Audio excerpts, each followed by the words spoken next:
তো বেরাদারান ইসলাম, আমার আকা মাওলা রাস্তা দিয়ে একদিন নবীজি আমার হেঁটে যাচ্ছেন। এক স্থানে একটি বনের হরিণ আমার নবীকে ডাক দিচ্ছেন, আসসালাতু ওয়াসসালামু আলাইকা ইয়া রাসূলুল্লাহ, আসসালাতু ওয়াসসালামু আলাইকা ইয়া হাবিবাল্লাহ।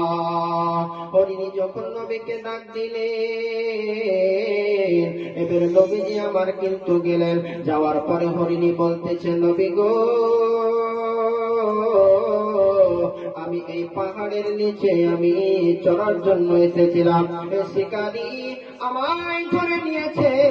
ওই পাহাড়ের নিচে আমার দুটি বাচ্চা অনাহারে আছে। নবী গো, আপনি যদি আমাকে একটু ছেড়ে দিতেন, আমাকে যদি একটু ছেড়ে দিতেন, আমি আমার বাচ্চাকে দুগ্ধ পান করে পুনরায় ফিরে আসতাম। নবীজি আমার জমিনদার হয়ে গেলেন।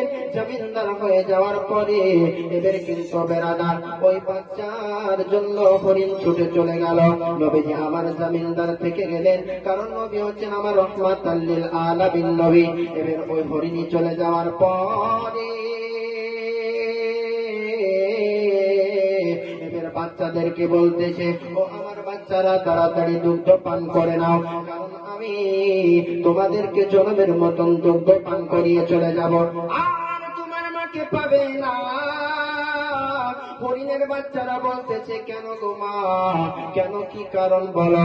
বলতেছে, ও হরিণের বাচ্চা, ও আমার বাচ্চারা শোনো, আমাকে শিকারী ধরে নিয়েছে। আমি নবীজিকে জামিনদার করে তোমাদেরকে জীবনের মতন দুগ্ধ পান করানোর জন্য এসেছি। বাচ্চারা বলতেছে, ও আমার মা, তুমি যে নবীজিকে জামিনদার করে রেখেছেছ, সে নবীকে সৃষ্টি না করলে কুল কায়নাত কিছুই সৃষ্টি করতেন না আল্লাহ। ও নবীজিকে জামিনদার করেছ। বাচ্চারা বলতেছে, মা গো, তোমার দুগ্ধ পান করব না, তোমার দুগ্ধ পান করব না, জীবন যদি চলে যায় চলে যাক, তবু তোমার দুগ্ধ পান করব না।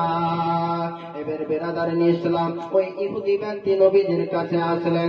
আসার পরে নবীজিকে বলতেছে, আপনি বিনা হুকুমে বিনা কারণে আমার হরিণটা শিকার করেছিলাম, কেন আপনি ছেড়ে দিলেন? নবীজি আমার বলতেছে, আমি ছেড়ে দিয়েছি যতক্ষণ পর্যন্ত হরিণ না আসবে, ততক্ষণ পর্যন্ত আমি জামিনদার থাকব। এই বলে ইহুদি কিন্তু চুপচাপ হয়ে গেল। ওইদিকে বাচ্চারা বলতেছে, মা গো, তোমার দুগ্ধ পান করব না, কারণ বড় বেয়াদবি করেছো তুমি, যে নবীকে জামিনদার করে এসেছো। ও নবী হচ্ছে 18,000 মাখলুকাতের নবী। ও নবীকে সৃষ্টি না করলে মা তোমাকেও সৃষ্টি করতো না আল্লাহ। এই বাচ্চারা দুগ্ধ পান করলো না।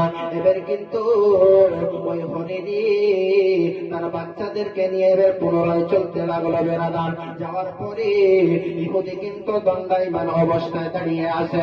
এমন সময় দেখতেছে ইহুদি মনে মনে চিন্তা করতেছে, কত কষ্ট করে হরিণটাকে আমি ধরলাম, ও হরিণকে আর পুনরায় ফিরে আসে। রহমাতাল লিল আলামিনকে কথা দিয়েছে, হরিণ আমি পুনরায় ফিরে আসবো, আমার কচি বাচ্চাদেরকে দুগ্ধ পান করে চলে আসবো। এবার হরিণ এবং দুটো বাচ্চার সঙ্গে করে নিয়ে চলে আসতেছে। আসার পরে এবার হরিণী কিন্তু দেখতেছে যে আমি তো একটা শিকার করেছিলাম, একটা গিয়েছে, তার বিনিময়ে 3টা হরিণ আমি পেয়ে গেলাম। এই মজেদা দেখার পরে, তিনটা হরিণ আসার মজেদা দেখার পরে ও ইহুদি ব্যক্তি সঙ্গে সঙ্গে নবীর কাছে কালেমা তাইয়্যিবা পড়ে মুসলমান হয়ে গেল। তাই কবি কি লিখতেছে, আল আমিন নবী আমার মুক্তি দাতা সবার, আল আমিন নবী আমার মুক্তি দাতা সবার, খোদা যারে বন্ধু করে দিল যে উপহার, আল আমিন নবী আমার মুক্তি দাতা সবার। দেখো চেয়ে জগৎবাসী, দেখো দেখো রবি শশী, দয়া মায়ার সাগর এলো, সবার মুখে ফোটায় হাসি।